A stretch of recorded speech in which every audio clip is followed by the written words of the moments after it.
Shalom.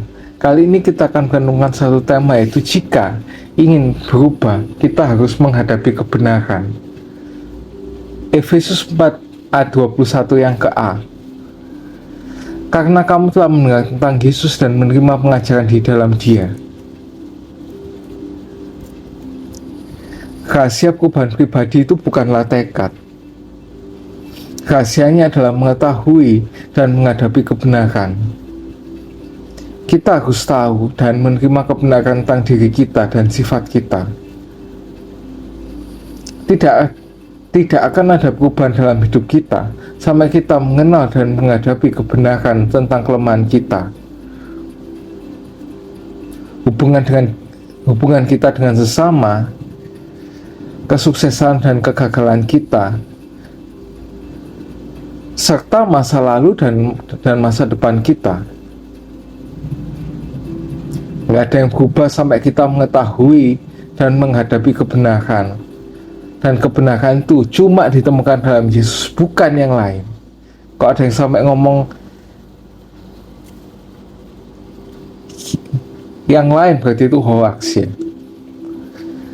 Kenapa mempelajari kebenaran itu diperlukan sebelum perubahan hidup kita dapat terjadi? Ini alasannya. Di balik setiap kebiasaan yang menghancurkan diri sendiri adalah suatu kebohongan yang kita yakini. Kalau kita terperangkap hutang, itu hanya karena kita percaya dusta, yaitu kita bisa belanja dan gak perlu bayar, atau kita akan selalu sanggup bayar kembali. Mungkin kita memperkirakan terlalu tinggi pendapatan kita, atau punya kepercayaan yang tidak benar bahwa kita perlu rumah yang lebih besar. Nah, tapi apakah begitu? Apakah kita yakin itu benar?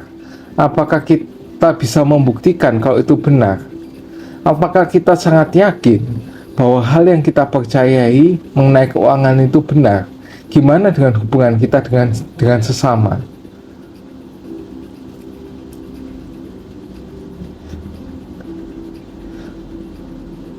Bagaimana dengan hal yang kita katakan kepada diri kita sendiri? Apakah kita berpikir tentang masa lalu atau suatu kejadian yang benar, seperti yang apa yang Tuhan katakan? Alkitab mengajarkan bahwa perubahan pribadi dimulai dengan kebenaran. Kebenaranlah yang memerdekakan kita. Rasul Paulus berkata, karena kamu telah mendengar tentang Yesus dan menerima pengajaran di dalam Dia, seperti yang dikatakan di Efesus 4 ayat 21a tadi itu. Nah, siapakah kebenaran itu? Sudah diberitakan berulang-ulang di channel ini kalau kebenaran itu adalah Tuhan Yesus, dan karena Yesus adalah kebenaran, Ia akan mengatakan yang benar. Firman-Nya adalah kebenaran. Alkitab adalah firman-Nya, dan artinya Alkitab itu benar, seperti yang dikatakan di 2 Timotius 3 ayat 16 sampai yang ke-17. Apa yang kita dengar di TV atau baca lewat buku tidak akan selalu membantu kita, karena itu tidak selalu benar. Sudahkah kita tahu akan hal itu? Tetapi apa yang Tuhan katakan kepada kita itu selalu benar. Tuhan menunjukkan kepada kita caranya kembali hidup yang Tuhan ciptakan untuk kita, dan kemudian menuntun kita akan tetap berada di jalan Tuhan. Inilah mengapa penting sekali bagi kita untuk saat teduh setiap hari merenungkan firman Tuhan.